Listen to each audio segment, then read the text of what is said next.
Okay, good morning, everybody. I'm sorry, what was that? Good morning. Good morning. Welcome to the San Francisco Public Library. I'm librarian Jess. I'm a librarian here at the San Francisco Public Library.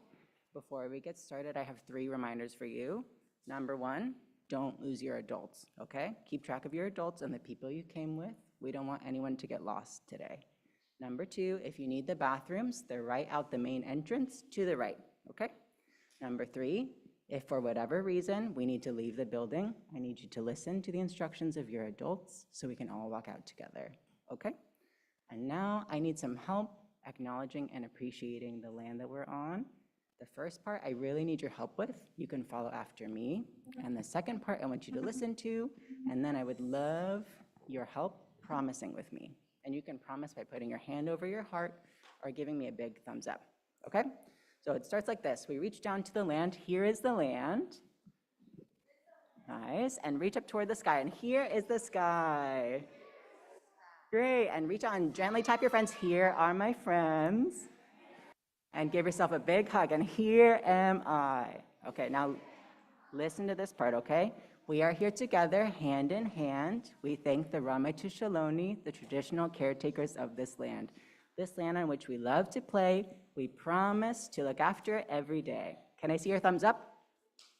Awesome, great. Okay, one final reminder. I want to remind you that this library is for you. If you like learning about weird animal facts, or you like learning about new crafts and how to make them, or even learning about how to make your own books, we have something here for you, okay? So I'd like you to promise to come back and visit soon also. Okay, and with that, today we're gonna be hearing from some talented authors and artists about their books and maybe some secret extra stuff. And I'm gonna turn it over to Nora Peel. So if we could give Nora a round of applause.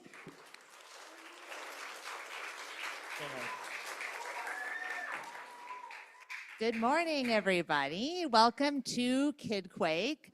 As Jess mentioned, I'm Nora, and I'm from Litquake. You can see it right on my shirt. You all know that it's important to say thank you to the people who do things for us. And so if you'll just bear with me for a second, I have a few people who it's really important for me to say thank you. It's because they all helped make today happen for all of you all. First, I want to thank the San Francisco Public Library, librarian Jess, and all of their colleagues for being such amazing hosts and partners as we welcome you all into this very special place. I love the San Francisco Public Library. I love it so much. I have a picture of it on my shirt. I want to thank Tam and Angie for doing so much work behind the scenes, and Noe Valley Books, who are out in the atrium area for selling books by all of our authors and illustrators today. I also want to thank the Mary A. Crocker Trust for supporting our Kidquake programs, and Candlewick Press and Believe in Reading for donating many of the books you'll be taking home today. There's nothing better than a brand new book. I also want to thank your teachers and chaperones for making today possible for everybody. If you can, please look around and see if you can find your teacher with your eyes, because I know they're keeping an eye on you. And then can you give them a wave or a thumbs up or a hard hands to thank them for bringing you here today? Now, here at Litquake, we love stories. We love the stories in movies and television shows.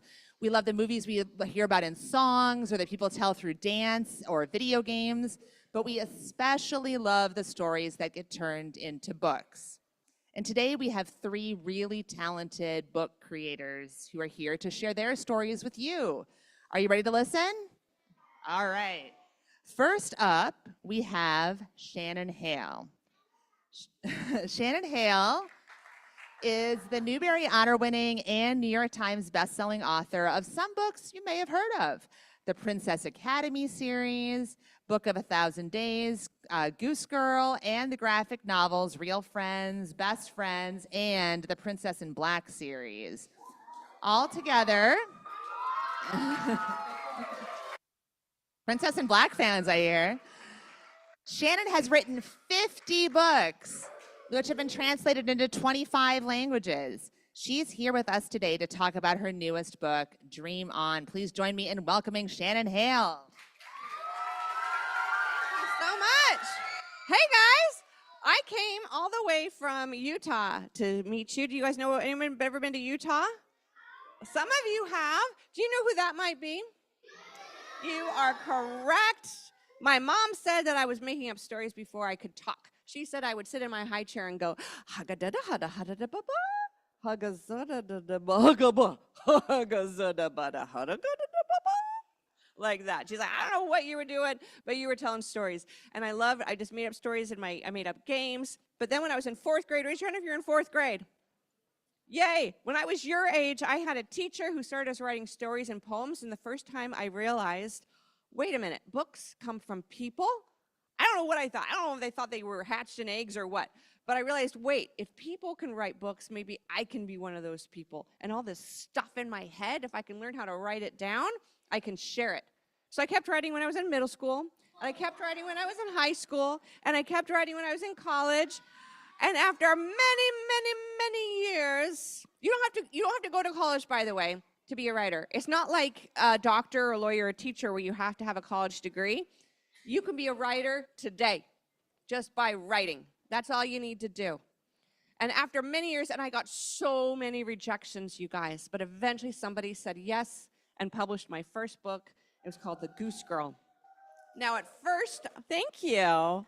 At first, I did a lot of fantasy novels like Princess Academy. Do you see some of the foreign covers? Do you recognize any of those languages? It's so fun to see the other covers.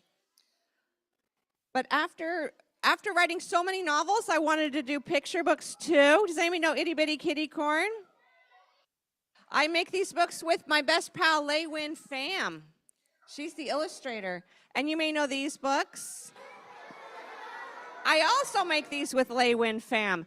If you guys know these books real well, see if you can point to the new one that's not out yet. Does anybody recognize it? Yes. That's a sneak peek of book 12. It's called The Princess in Black and the Trick-or-Treating Trouble. It's about Halloween. This is how many books I've done so far. I know, it's a lot of books. I have the kind of brain that gets bored easily. And I just need a challenge. Does anybody else like that? You always want to do something new and learn something new? That's me and my brain. So I like to do a lot of different kinds of stuff. But one of my greatest loves is graphic novels. Raise your hand if you like graphic novels. Yes. This is my graphic novels I've done so far. So this one right here, this is the first one I ever did that was a first book I ever did that's a true story. Do you know who maybe that is? Oh, you are right. Real Friends is a memoir.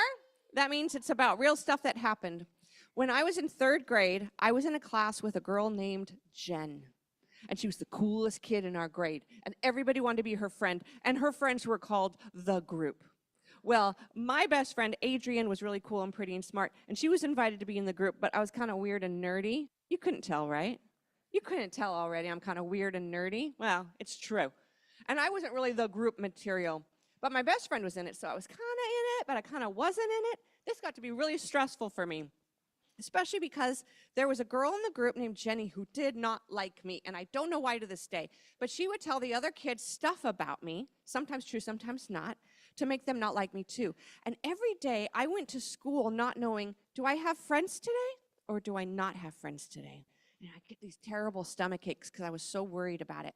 I'm going to show you a picture of how it felt to me to go to school every day and not know if I had friends.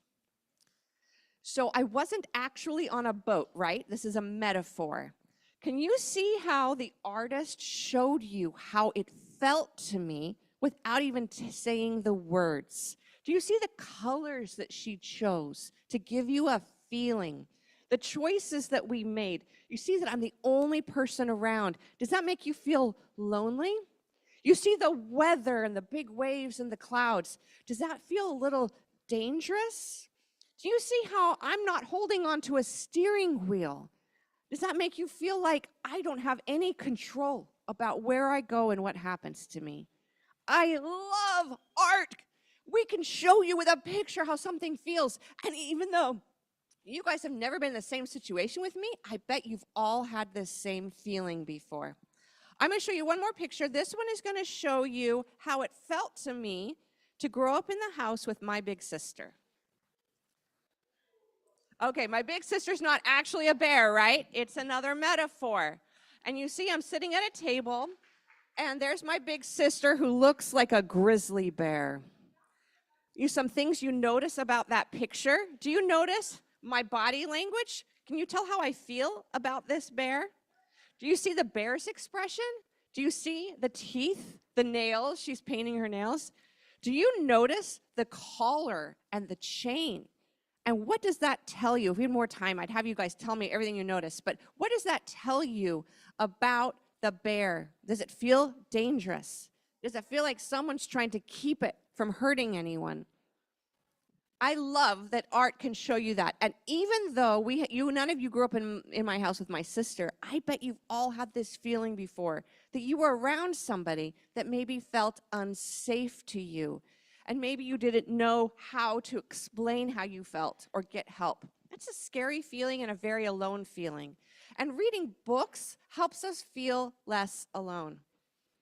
So when I was writing real friends about stuff that happened to me in elementary school, I couldn't use it all. And so I did Dream On, which is a new series that's fiction. It's based on stuff that really happened to me, but it's about a new character named Cassie, who is just like me at these ages, your ages. So like me, Cassie grew up in a big family, and she felt kind of lost in the middle of it all. Her family can't afford a house big enough that they can all eat dinner around the same table, so they have their different dinner places. And one day in the mail, she gets something called a sweepstakes entry. Adults, do you remember these? Oh, how much hope we had, because this was in the 1980s. And we'd get these things in the mail that said, "You've won $1 million!" And we hadn't really, but we wanted to believe we had. Well, one day I got in the mail a sweepstakes entry that said, "You are the grand prize winner, and you get to choose any 3 of these fabulous prizes." I was so excited, you guys. There was trips and jet skis and a car and a 15-inch color TV with VHS player and furniture and jewelry. And I was like, this is going to solve all my problems. And I showed my sisters, my older sisters, and you know what they said? They said it was a scam, and I didn't really win. But I wanted to believe I had. And this is what happened with Cassie, too. She thinks, oh, I've won. I can solve all my family's problems. They're going to be so happy with me. But then something happens at school. Cassie has a best friend named Valley. They've been best friends since kindergarten. And actually, this is me with Marcela Cespedes. She's the illustrator. She's from Colombia. She based Cassie on herself and Valley, her best friend, on her best friend from Colombia. Oh, and so they go to school, and the teacher has moved the desks around. And Cassie is no longer sitting next to her best friend. Now she's sitting next to a girl named Stesha, who tries to get between them and break them up so that she can have Valley as her best friends. Well, Cassie's just determined if only she could win the prizes, then she could solve this problem. She has daydreams about living in a castle with an ice cream parlor and stairs that turn into a water slide. She loves to daydream about how she can fix all of her worries. She's told so many times, "You're so sensitive." I heard that so many times when I was a kid. Don't be so sensitive. Do this. If you sometimes hear that, people are like, "You're so sensitive. Don't be so sensitive." Yes, some of us are just born that way. We notice things more. We feel things bigger. And Cassie is like that too. She feels like this right here. Some kids are like, "My friend is ignoring me? Huh, that's weird." And Cassie's like, "My friend is ignoring me? I feel like I'm gonna die."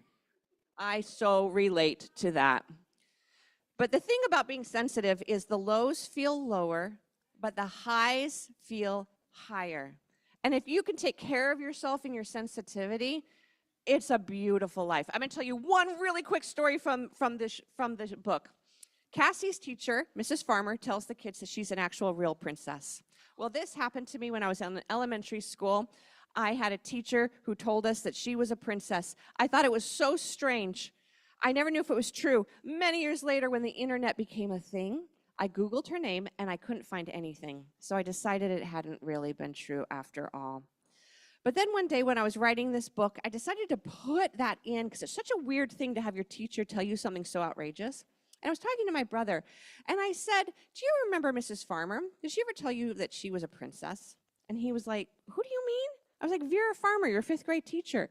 And he said, "You mean Verla Jean Farman?" I'd gotten the name wrong. So I Googled the correct name, and guess what? She was an actual, real, literal princess. She married a Persian prince. And then eventually there was a revolution, and it became Iran, and she moved back to the United States and became a teacher at my elementary school. You never know what your teachers have been through. Look very carefully at your teachers. You don't know. This book is really about allowing ourselves to feel the wonder in the world that's all around us, like seeing art or going to a buffet. And it's okay to still feel the magic that really exists. Thanks, you guys. Thanks so much. Big round of applause for Shannon Hale. All right, that was great. Good way to start us off. Now we're gonna turn to Kyle Casey Chu is up next. Kyle was born and raised in San Francisco. And Kyle is one of the founding queens of Drag Story Hour, which began as a story time at a San Francisco public library and then spread all over the world. So like so many other things, it got started right here. Kyle's first novel, The Queen Bees of Tybee County, was recently sold to be made into a TV series in the UK. All right, join me in welcoming Kyle Casey Chu.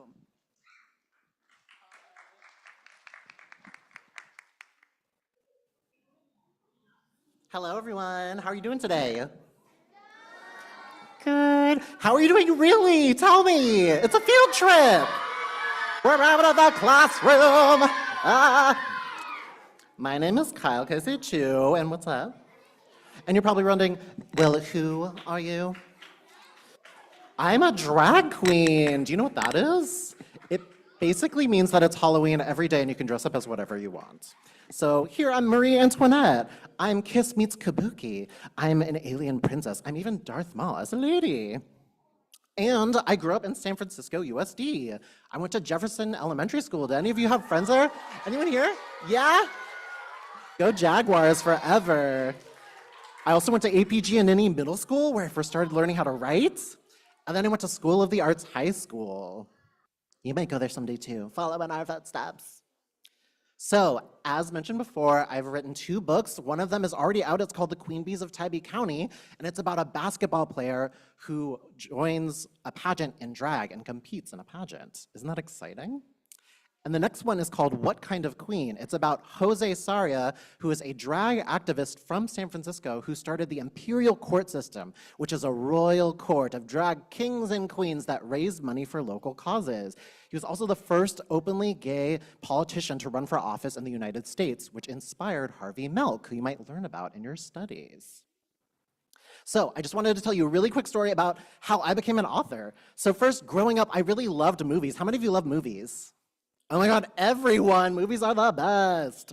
So in Act 1, the beginning, I loved movies. I wanted to become an actor.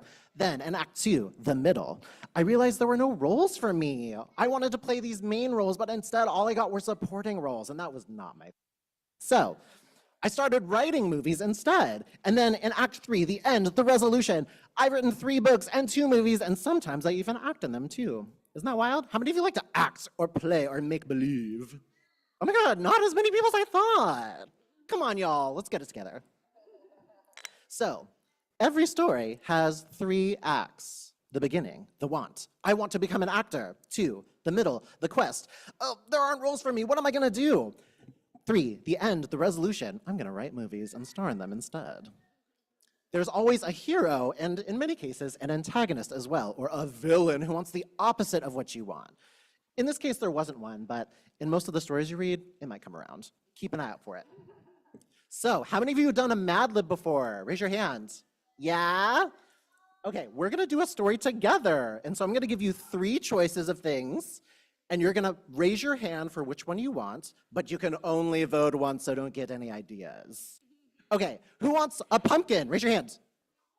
Okay. A dragon? Raise your hand. Okay. A ghost? Okay, I think dragon won. Shoot fireballs? Raise your hand. Make worm soup? Raise your hand.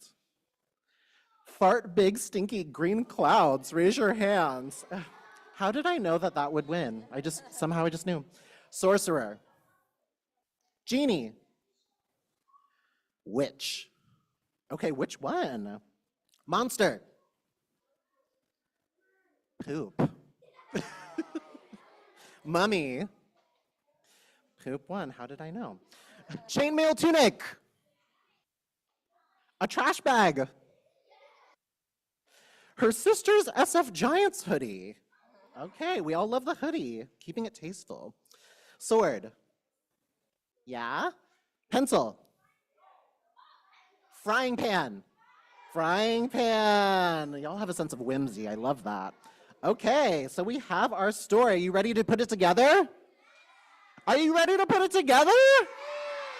Oh, I am too. I love the enthusiasm. So, there was once a dragon named Jordan who wanted more than anything to fart big, stinky, green clouds.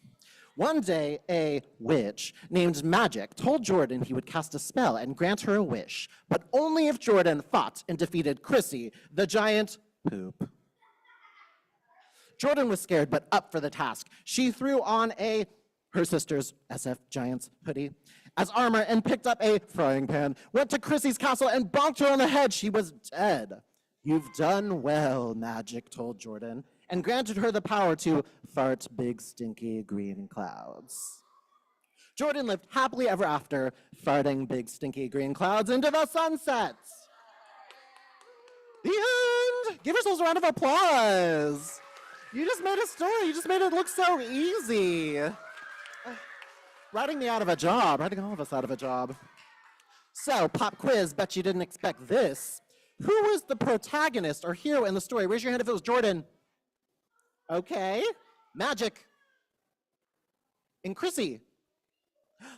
Y'all were right if you answered A, Jordan. Okay, now who is the antagonist, the villain? Raise your hand if it's Magic. Chrissy? Or Jordan? All right, you're right if you answered B for Chrissy. Good job. Come on, reading comprehension. And lastly, where does the resolution occur in the story? Is it in the beginning, the middle, or the end? Yes, it's in the end. Good job, y'all. I'm so proud of y'all. We've had such a short time together and we learned so much. So now I want to know what your story is. You see how fun it was? You see how whimsical and wild it can be? I want to hear what you have to write. So go forth and tell your story. Thank you so much.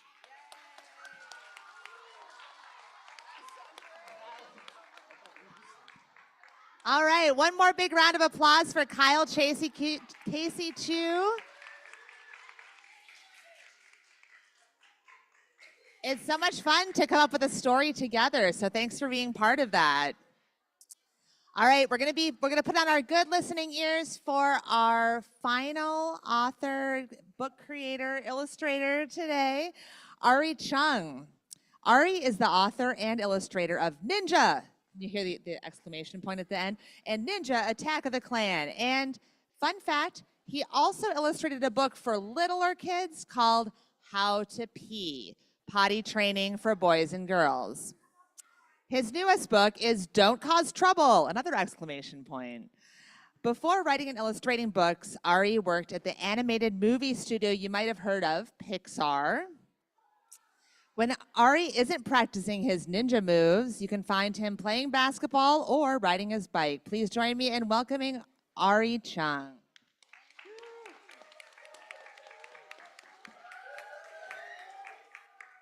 Good morning, everyone.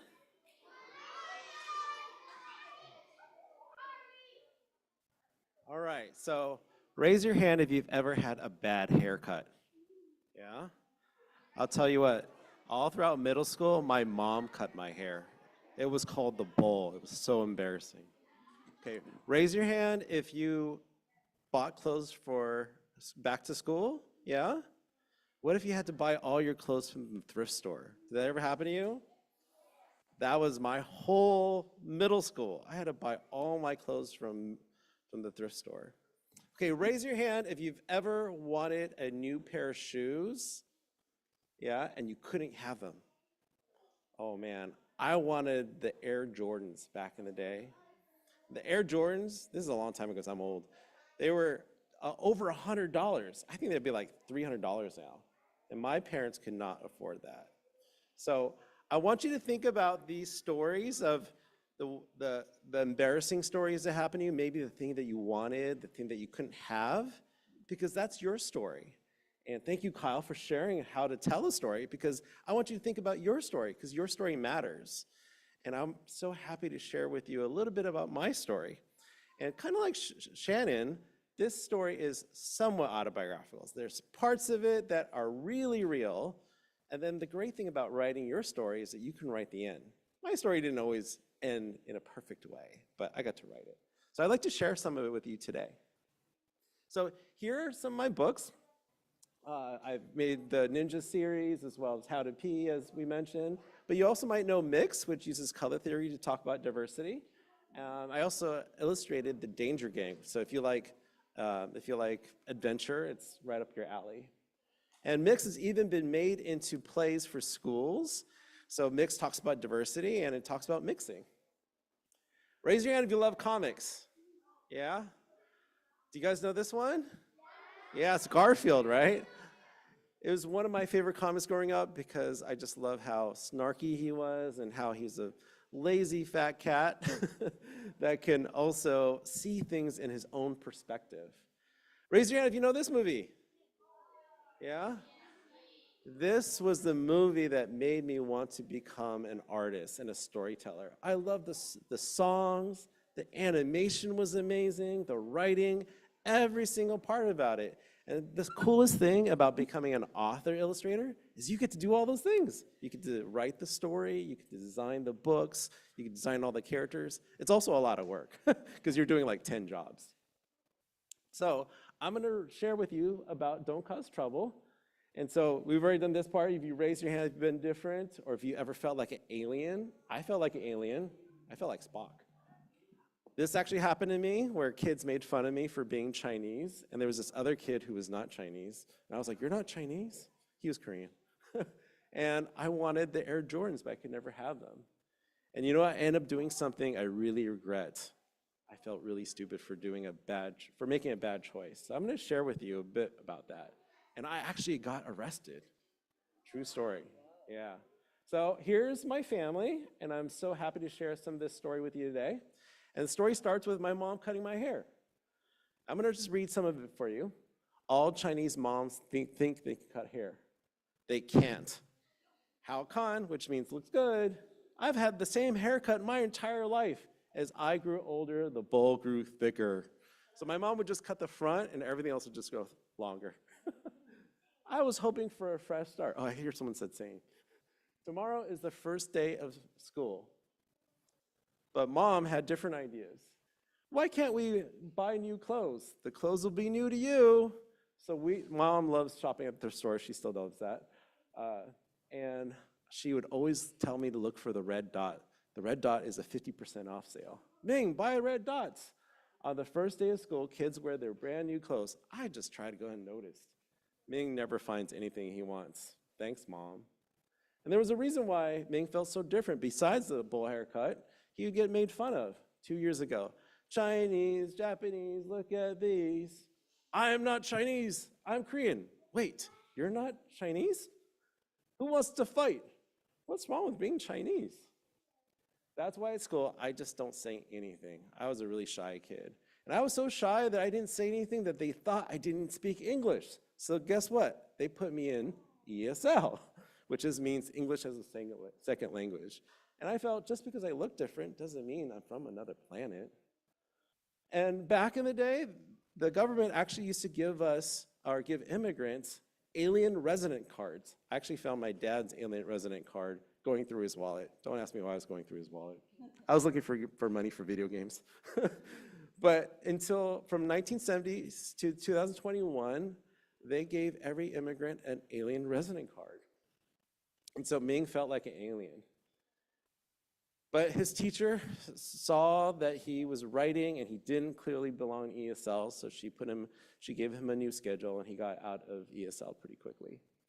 But making friends wasn't always easy. We used to go to McDonald's. In the book, it's Starburger, and that was a treat, and my mom would always take all the paper bags and wrappers, and she would cook Chinese food and put them in the wrappers and paper bags, and every kid thought I had McDonald's. But it wasn't, it was just Chinese food.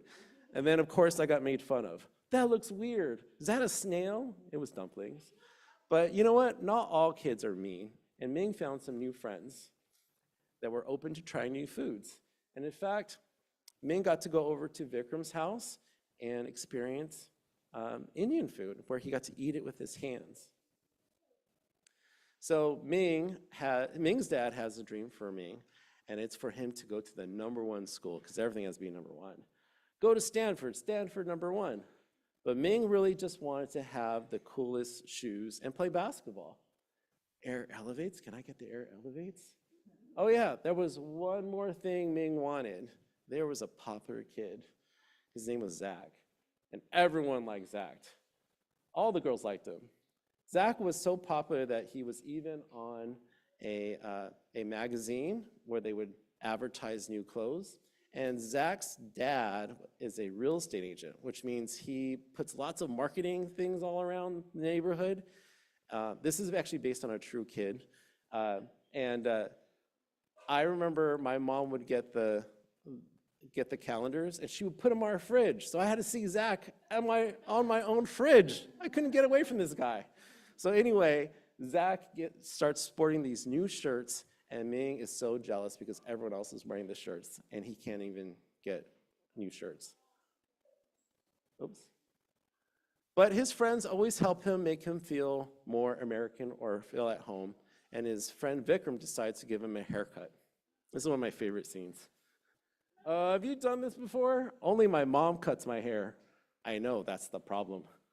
Don't worry, I've seen it done hundreds of times before. Seen it done before? Boys, what are you doing? Nothing. We're busy. Dear God, please give me a good haircut. Mom, what do you think? Oh, no. Don't worry, I can fix it, or I know who can. And so Marcus comes and he saves the day. And with a new haircut, Ming felt like a new person. But he also made some enemies along the way. These are the candy gang, and they sell the candy all around school. $1.25 for Snickers, we have Mars bars, Skittles, whatchamacallit, we got it. So one day, Ming and his friends decide to go trick-or-treating. And Halloween for Ming has always been a nightmare because immigrant parents don't know about dress up. So Ming would go to school without any costume, and his teacher wanted him to participate in the costume parade. So she thought quick on her feet, and she drew a mustache on his face. But Ming had to sit there with a mustache while everyone else was a superhero. Thanks, Mom.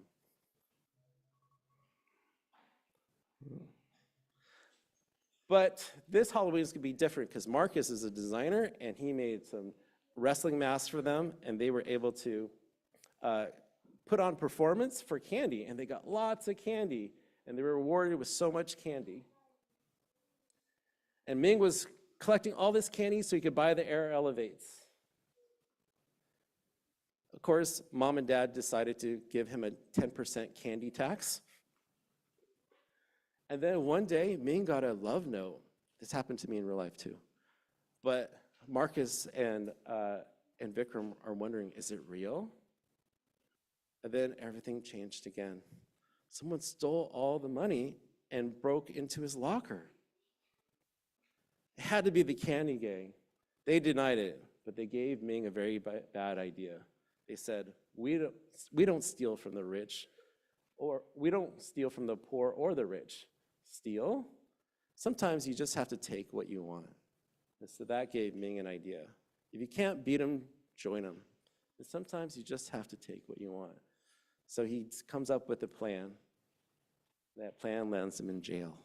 So I think you guys will get the book and you get to read what happens. And thank you for having me.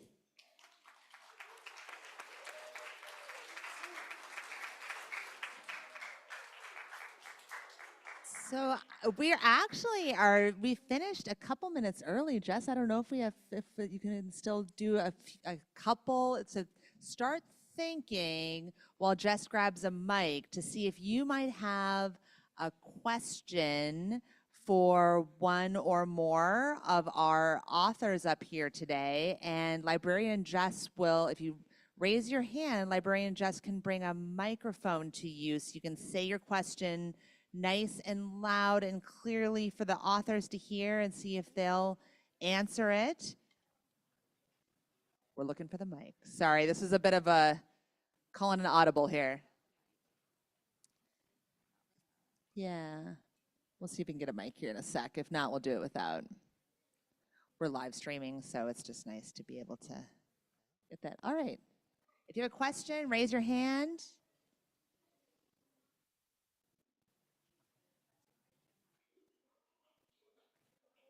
Why did you cut your hair? Did you hear the question? I think the question was for Arree. Why did you cut your hair? So when I had the bowl haircut, it just made me feel different because everyone else had cool haircuts and hair gel. But in real life, my friend Nilesh, which is Vikram, actually helped me go to a barber, and we discovered hair gel. And actually with hair gel, that one thing, you could put up your hair instead of having it down, and it made me feel like I can be a cool kid. Yeah.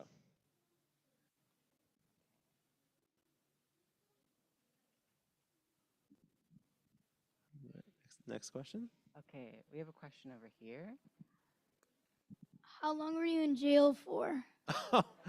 You know what? It felt like forever. I think I was in the police station for 2 or 3 hours.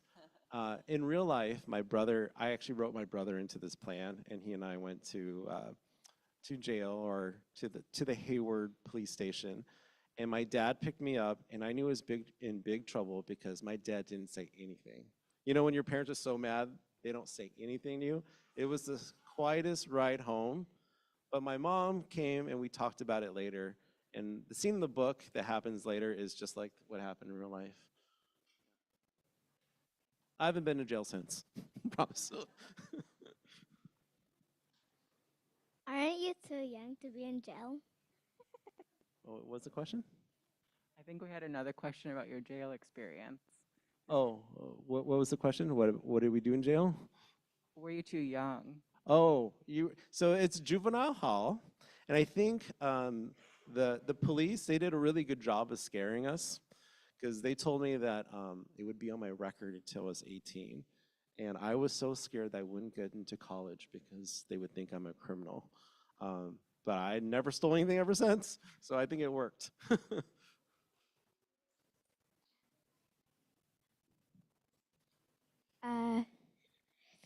It, the person why is a drag queen? What does it mean to be that? Oh, that's a great question. So being a drag queen literally just means that it's Halloween every day for you. And you can decide what it is that you want to express yourself as. You don't feel like you have to wear boys' clothes or girls' clothes. You wear what makes you feel good. And it doesn't matter how you identify as long as you respect what that other person identifies as. That's most important. We probably have time for one more question. So make it good. Did he really go to jail? How about we have a non-jail question? Anybody have a non-jail question?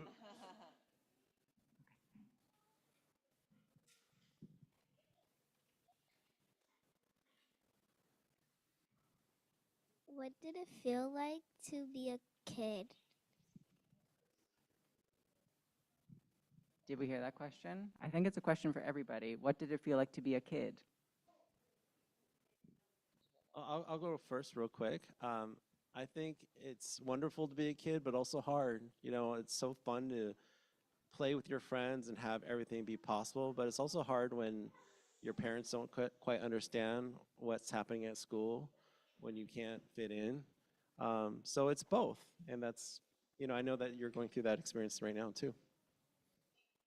Yeah, I want to echo what Ari said. Sometimes when you're a kid, it can feel really difficult to be different because you're standing out for what you feel like are the wrong reasons. And people might point out why you're different and try to exclude you. But it's important to remember that you can turn this difference into power. It doesn't make you powerful itself, but it's about the confidence that you build around who you are that makes you unique. And that's what makes you have a unique voice and a unique story that other people will really resonate with. For me, being a kid felt like lots and lots of really, really big feelings that I had a hard time communicating. And some of the feelings felt really great, and some of them felt really awful. And the older I got, the more I understood who I was and how to manage my emotions and to like live in joy. So for me, I would say being a kid was great, but it got better every single year, better and better. Great. Thank you so much to all of our authors today. Can we have one more big round of applause?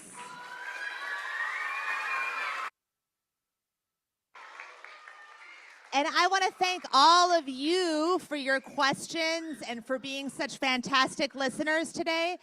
In terms of what's next, you're going to listen to your grown-ups and you're going to follow the directions of our volunteers. We're going to start with the groups in the back filing their way out of the auditorium.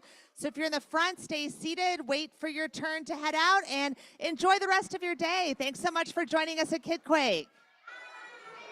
One down. Yeah, good job. I'm following Shannon. I was like,